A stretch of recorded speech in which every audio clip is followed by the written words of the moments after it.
नमस्कार दोस्तों, बहुत बहुत स्वागत है आप सबका एक बार फिर से हमारे YouTube चैनल जिसका नाम है एस्ट्रो नॉलेज में। दोस्तों, आज की इस वीडियो में हम एक 19 वर्ष युवक की कुंडली का विश्लेषण करने वाले हैं, जिन्होंने अपने बर्थ डिटेल्स मेरे साथ शेयर किए हैं और एस्ट्रोलॉजी के माध्यम से अपने जीवन से जुड़े हुए कुछ महत्वपूर्ण प्रश्नों के उत्तर जानना चाहते हैं। तो निश्चित ही आज इस वीडियो में मैं इनके द्वारा पूछे गए सभी प्रश्नों का उत्तर दूंगा और साथ ही साथ इनकी कुंडली का पूर्ण विश्लेषण भी करूंगा। दोस्तों, इस वीडियो को शुरू करने से पहले हर बार की तरह आप सबसे निवेदन है कि यदि भी तक आपने हमारे YouTube चैनल एस्ट्रो नॉलेज को सब्सक्राइब नहीं किया है तो आप प्लीज इसे सब्सक्राइब कर दें और बेल आइकन को दबाना ना भूलें। साथ ही साथ दोस्तों, यदि आप सभी इसी प्रकार अपनी कुंडली का विश्लेषण करवाना चाहते हैं या फिर मुझसे संपर्क करना चाहते हैं तो स्क्रीन पर फ्लैश हो रहे व्हाट्सएप नंबर के ऊपर आप मुझसे संपर्क कर सकते हैं और ज्यादा जानकारी के लिए आप नीचे डिस्क्रिप्शन बॉक्स को भी चेक कर सकते हैं। चलिए वापस आते हैं इस विश्लेषण की वीडियो के ऊपर और सबसे पहले मैं आप सबों के समक्ष इनके द्वारा पूछे गए प्रश्नों को रख देता हूं। इन्होंने पूछा है कि क्या मैं बड़ा बिजनेसमैन बन पाऊंगा, लग्जरियस गाड़ियों के योग है या फिर नहीं कुंडली में, मेरा फाइनेंस कैसा रहने वाला है। अभी कहते हैं कि फिलहाल धन से जुड़ी हुई कोई परेशानी नहीं है जीवन में और फैमिली बिजनेस बढ़िया काम कर रहा है, तो जानना चाहते हैं आगे उसको एक्सपेंड कर पाएंगे या फिर नहीं। वैवाहिक जीवन को लेकर के प्रश्न पूछा है, नेम फेम को लेकर के इन्होंने कुछ प्रश्न पूछे हैं जिनका हम एक एक करके आखिर में उत्तर देंगे। सीधे इनकी लग्न कुंडली की तरफ चलते हैं दोस्तों, जो कि हमारे समक्ष है और इनकी लग्न कुंडली प्रारंभ होती है 2 नंबर से। 2 नंबर यानी कि वृषभ लग्न की ये कुंडली बन जाती है और राशि देखा जाए तो चंद्रमा यहां पर कर्क राशि में जाकर के विराजमान है। तो इस जातक की कुंडली बनती है वृषभ लग्न और कर्क राशि की। वृषभ लग्न यानी कि शुक्र के द्वारा आधिपत्य किया जाने वाला लग्न, ऐसे लोग अच्छे स्वभाव के होते हैं, सौम्य स्वभाव के होते हैं, बहुत ज्यादा मेहनती होते हैं, जीवन में मेहनत करके अग्रसर मतलब बहुत ज्यादा आगे बढ़ते हैं और जीवन में जो है ऊंचाइयों पर जाने का इनको बहुत शौक होता है, जीवन में लग्जरियस चीजों का इनको शौक होता है। इसके पीछे का कारण यह है कि लग्नेश शुक्र बनते हैं। शुक्र यानी कि भौतिक सुखों को देने वाला ग्रह। यहां पर लग्न की तरफ देखें तो 16 डिग्री का लग्न है। लग्न के पास जो बल है वो बहुत जबरदस्त है। लग्नेश शुक्र को देखें तो उठ करके द्वितीय भाव में जाकर के शुक्र बैठे हुए, यहां पर शुक्र का द्वितीय भाव में बैठना निश्चित रूप से धन योग या महाधन योग बना रहा है। लेकिन यहां पर ध्यान से देखें तो जो शुक्र है वो अस्त के हैं, तो लग्नेश के पास जो बल है वो बहुत कम हो जाता है क्योंकि वो अस्त के हो गए सूर्य के करीब हो जाने से। तो निश्चित रूप से शुक्र को बल देना जरूरी है। लग्न की तरफ चलते हैं। शनि और गुरु लग्न में यहां पर विराजमान है। देखा जाए तो यहां पर शनि जो है इस कुंडली में सबसे योग कारक ग्रह बनते हैं। वो भाग्येश है और कर्मेश है। भाग्येश और कर्मेश उठ करके लग्न में विराजमान है, बहुत बढ़िया स्थिति है। इस कुंडली का जो सबसे योग कारक ग्रह है लग्न में आकर के बैठा हुआ है, ये बढ़िया स्थिति है। ये आपको लाभ करवा देंगे, नेम फेम करवा सकते हैं, भाग्य का आपको साथ मिलेगा। यहां पर बैठा हुआ शनि आपको मेहनती बनाएगा, मेच्योरिटी देने वाला होगा। यहां पर बैठा हुआ शनि थोड़ा डिले कर सकता है डिसीजन लेने में, लेकिन मेच्योर डिसीजन आपको ये दिलवाएगा। यहां पर देखा जाए गुरु भी साथ में बैठे हुए हैं, तो कहीं ना कहीं शनि की मेहनत और गुरु का ज्ञान, शनि की मेहनत और गुरु का ज्ञान, ये दोनों ही आपको मिलने वाला है। अच्छी स्थिति है। यहां पर देखा जाए 3 डिग्री के शनि है। शनिदेव यहां पर मृत अवस्था के हैं। आप चाहें तो इसको बल दे सकते हैं ताकि आपको करियर संबंधित विशेष लाभ मिले, भाग्य संबंधित विशेष लाभ आपको देखने को मिले। शनि की तीसरी दृष्टि पड़ेगी कुंडली के तीसरे भाव के ऊपर और यहां पर ये चंद्रमा को देखेंगे, तीसरे भाव को देखेंगे। देखिए, शनि जब चंद्रमा के ऊपर दृष्टि डालेगा तो कहीं ना कहीं ये मन को थोड़ा पीड़ित करेंगे, मन को थोड़ा परेशान करने वाले होंगे। और शनि की दृष्टि तीसरे भाव के ऊपर पड़ने से कई बार मैंने बताया कि बिजनेस की एबिलिटी देता है ये। मैंने एक वीडियो बनाया है जॉब वर्सेस बिजनेस करके, उसमें मैंने बताया है बहुत डिटेल में कि किनको बिजनेस करना चाहिए। तो यहां पर शनि की जो दृष्टि पड़ रही है तीसरे भाव के ऊपर, ये आपको मेहनती बनाएगी, बिजनेस की स्किल्स देगी। शनि की दृष्टि सप्तम भाव के ऊपर वैवाहिक जीवन में जो है कहीं ना कहीं थोड़ी सी मतभेद की स्थिति आपको दे सकती है। विवाह में थोड़ा ये विलंब करने वाला होगा। शनि की दृष्टि कुंडली के 10वें भाव के ऊपर जो पड़ेगी, स्टेबल करियर देगा, करियर में आपको लाभ और तरक्की देने वाला होगा।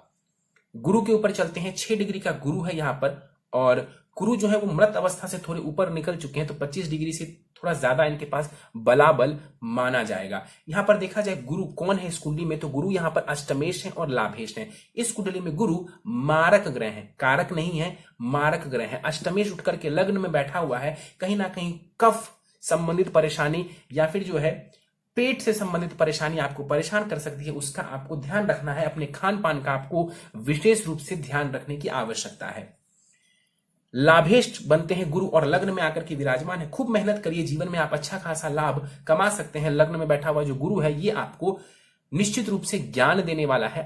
दुनिया के हर क्षेत्र में ये आपको ज्ञान देने का कार्य करेगा, उसमें आपको मदद करेगा। गुरु मारक ग्रह है, बैठा है किसके घर में, शुक्र के घर में, शत्रु के घर में, लेकिन तात्कालिक मैत्री हो रही है शुक्र के साथ। तो यहां पर गुरु जो बैठे हुए हैं ये आपको बढ़िया रिजल्ट दे जाएंगे। स्वास्थ्य का थोड़ा ध्यान रखिए, स्वास्थ्य का ध्यान रखने की आवश्यकता है।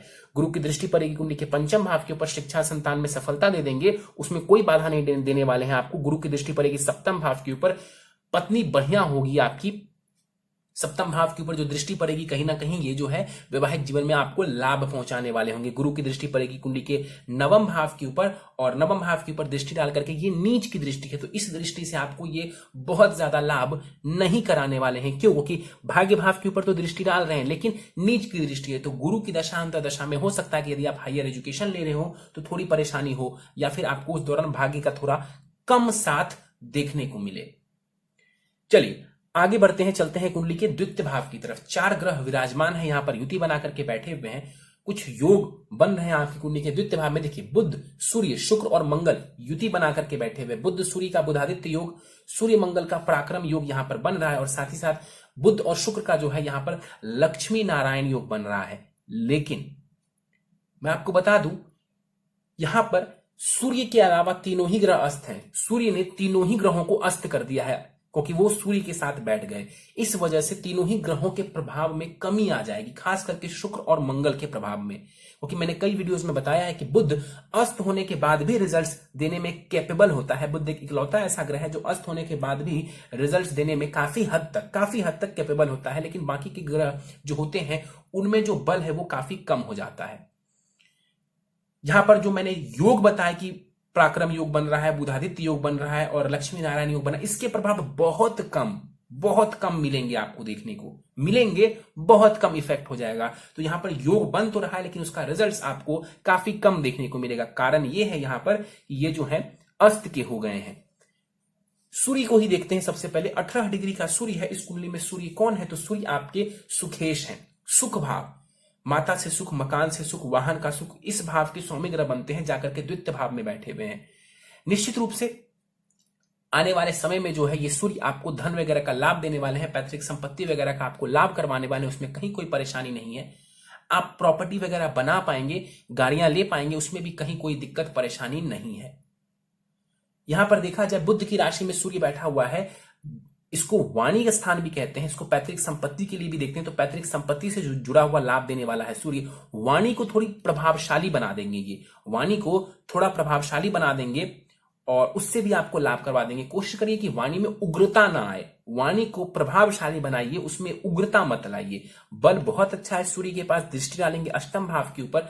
अष्टम भाव होता है रिसर्च का, अष्टम भाव होता है ससुराल पक्ष का, सर्जरी का, उसमें भी ये जो सूर्य है दृष्टि डाल करके आपको लाभ करवाने वाले होंगे। बुध के ऊपर चलते हैं। 22 डिग्री का बुध है यहां पर। अब मैं ये नहीं बोलूंगा कि किस अवस्था में, क्योंकि अस्त के हो गए तो कहीं ना कहीं थोड़ी सी पावर कम हो जाती है, वक्री भी है। इस कुंडली में जो बुध है ना वो पंचमेश है और धनेश है, तो एक कारक ग्रह कहलाएंगे, क्योंकि इस कुंडली में वो लग्नेश के मित्र हैं और उनको जो भाव मिला है वो बढ़िया मिला है। द्वितीय भाव में आकर के बैठे हुए देखिए, द्वितीय भाव में ही बैठ गया तो ये अपने आप में धन योग है, अपने आप में ये धन योग है। एक धन योग आपका शुक्र बना रहा था, एक धन योग बुध भी बना रहा है, लेकिन शुक्र भी आपका अस्त है और बुध भी यहां पर वक्री और अस्त के हैं।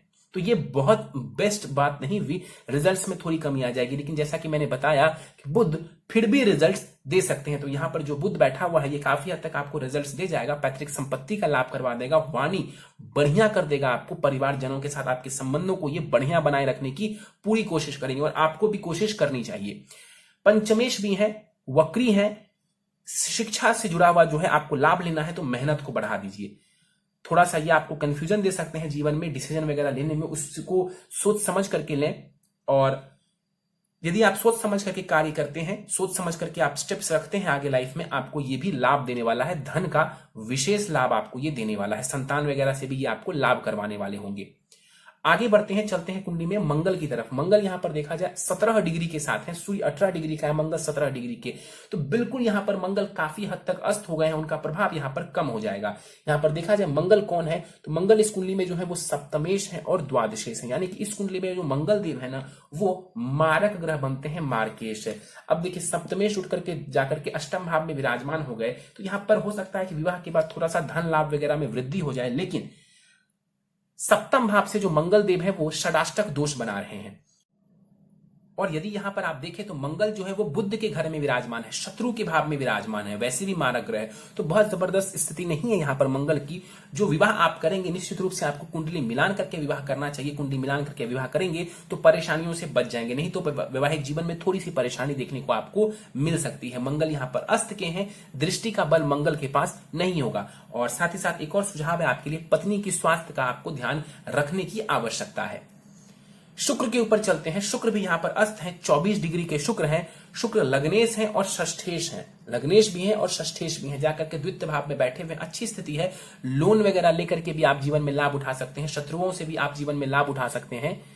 शुक्र यहां पर आपको धन लाभ वगैरह करवाने वाले होंगे। शुक्र को भी बल दे दीजिए, शुक्र और बुध को बल देना जरूरी है, मंगल को बल देने की आवश्यकता नहीं है। शुक्र और बुध को यहां पर बल दे दीजिए, आपको लाभ की स्थिति देखने को मिलेगी, विशेषकर आपको धन का लाभ मिलेगा। शुक्र को बल देंगे तो स्वास्थ्य का लाभ मिलेगा, पर्सनालिटी से जुड़ा हुआ लाभ मिलेगा, सही डिसीजन लेने की पावर आएगी आप में। और शुक्र कहीं ना कहीं स्त्री सुख में वृद्धि कर देगा, स्त्री सुख में जीवन में वृद्धि कर देगा, तो शुक्र को बलवान करना आपके लिए जरूरी है। आगे बढ़ते हैं, तीसरे भाव की तरफ चलते हैं, चंद्रमा और राहु। देखिए मैंने किसी की भी दृष्टि के बारे में बात नहीं की क्योंकि तीनों ही ग्रह अस्त हैं। तीसरे भाव की तरफ चलते हैं, चंद्रमा और राहु यहां पर युति बना करके बैठे हुए हैं, स्वग्रही है चंद्रमा, इसलिए मैं ये नहीं बोलूंगा कि यहां पर ग्रहण दोष बहुत ज्यादा आपको बुरा प्रभाव देगा। देखिए चंद्रमा राहु साथ में बैठ जाए तो ग्रहण दोष बनता है, इसमें कहीं कोई दो राय नहीं है। लेकिन चंद्रमा यहां पर 18 डिग्री के हैं और तो और चंद्रमा अपने ही घर में विराजमान है।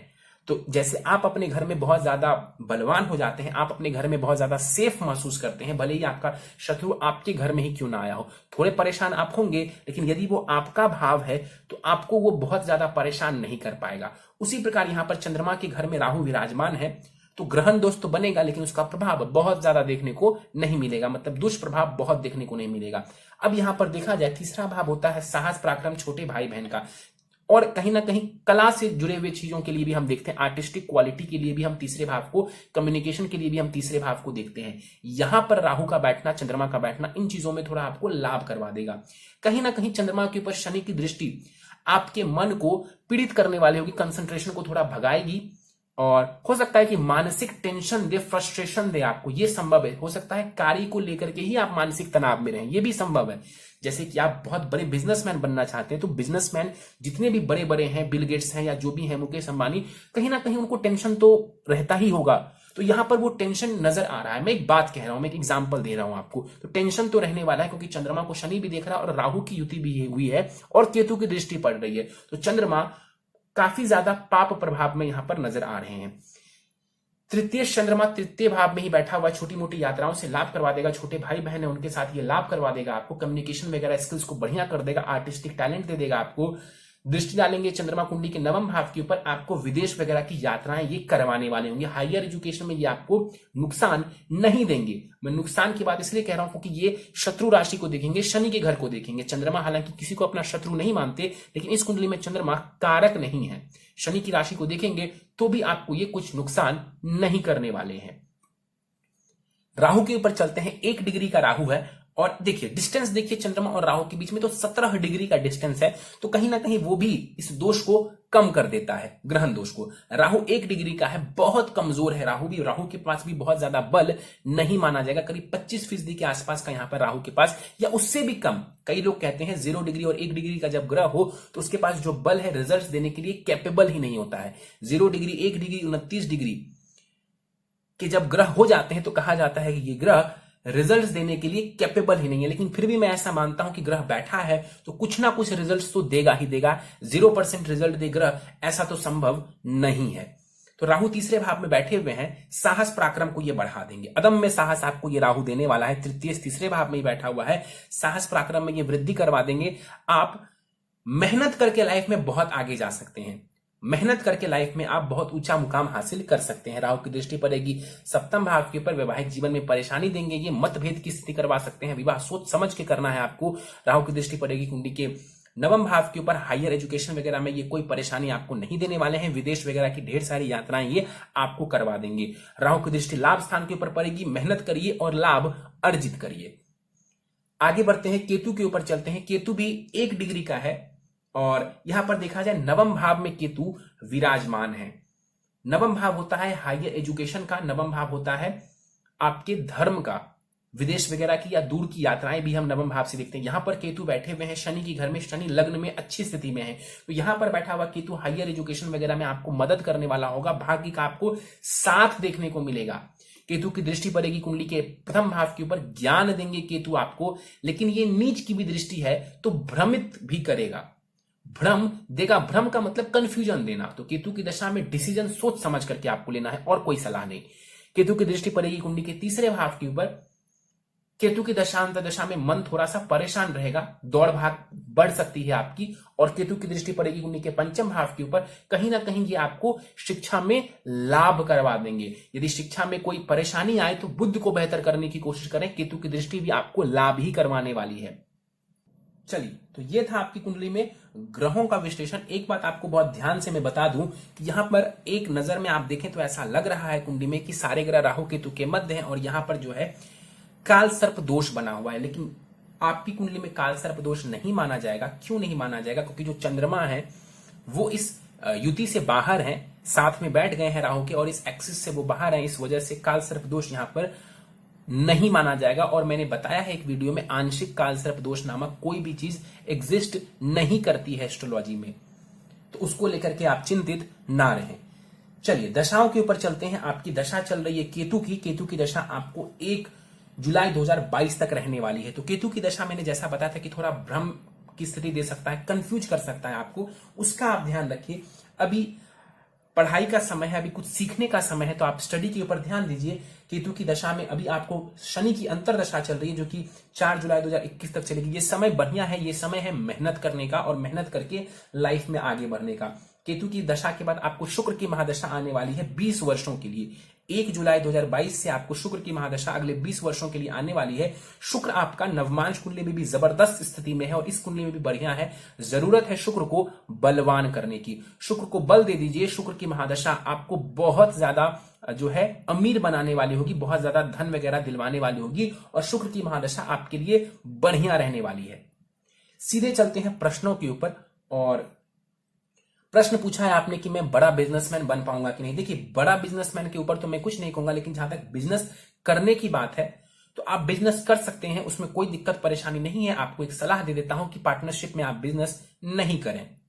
पार्टनरशिप में आपको बिजनेस करने से बचना चाहिए। इंडिपेंडेंटली आप बिजनेस करना चाहते हैं, आप कर लीजिए, आपको लाभ हो जाएगा। इसके अलावा इन्होंने पूछा है लग्जरियस कार्स की योग कैसे। मैंने बताया कि लग्जरियस गाड़ी आप जीवन में खरीद सकते हैं, लग्जरियस गाड़ियां खरीदने के योग है। कुंडली में सूर्य आपको लाभ देने वाले हैं, उसमें भी कोई मेजर परेशानी नजर नहीं आ रही है। आप मेहनत करिए, ये चीजें आपको मिल जाएंगी। फाइनेंस मेरा कैसा रहने वाला है? पैतृक संपत्ति की भी प्राप्ति होने वाली है, फाइनेंस आपका बढ़िया रहने वाला है। मैं चाहता हूं कि आप बुध और शुक्र को बल दें। कारण मैंने बता दिया है कि ये दोनों ही ग्रह अस्त के हैं, इनके पास जो पावर है वो कम हो गई है। ये कुंडली के योग कारक ग्रह हैं, तो इनको बलवान करना जरूरी है आपके लिए। तो इनको बल देते हैं, फाइनेंस से जुड़ा हुआ और भी ज्यादा लाभ आपको देखने को मिल जाएगा और आपका फाइनेंस बढ़िया रहने वाला है। धन योग मौजूद है आपकी कुंडली में, तो बहुत ज्यादा चिंता करने की जरूरत नहीं है, उसके बल को बढ़ाने की आवश्यकता है। इसके बाद इन्होंने बोला है कि अभी धन की कोई भी परेशानी नहीं है। मैंने बताया आपकी कुंडली का जो द्वितीय भाव है वो बलवान है, अच्छी स्थिति है और फैमिली का पेट्रोल पंप और टैंकर का बड़ा बिजनेस है। आगे एक्सपेंड इसको कर पाऊंगा या फिर नहीं? बिल्कुल आप कर पाएंगे। पेट्रोल पंप और टैंकर का जो बिजनेस है, कहीं ना कहीं शनि का प्रभाव देखा जाता है इन चीजों में और शनि आपके बढ़िया है, मैंने आपको बताया है। आप निश्चित रूप से इन क्षेत्रों में आगे बढ़ सकते हैं, इस बिजनेस को आप एक्सपेंड कर सकते हैं, कोई विशेष दिक्कत परेशानी नहीं है। वैवाहिक जीवन कैसा रहेगा? देखिए, वैवाहिक जीवन थोड़ा सा यहां पर कमजोर नजर आ रहा है, विवाह से संबंधित जो है थोड़ी परेशानी नजर आ रही है। क्या करना है? तो सोच समझ के आगे बढ़ना है, कुंडली मिलान कर लेनी है, सलाह वगैरह ले लेना है, सोच समझ करके आगे बढ़ना है। वैवाहिक जीवन में परेशानी आ सकती है। मैं फिर से बोलता हूं कि परेशानी आने का मतलब यह नहीं होता है कि विवाह खराब ही होगा। गुरु की दृष्टि काफी हद तक चीजों को कंट्रोल करने की कोशिश करेगी, लेकिन फिर भी आपके लिए सलाह है कि जब भी आप विवाह करें तो कुंडली मिलान को प्राथमिकता जरूर दें, उसको इग्नोर मत करें।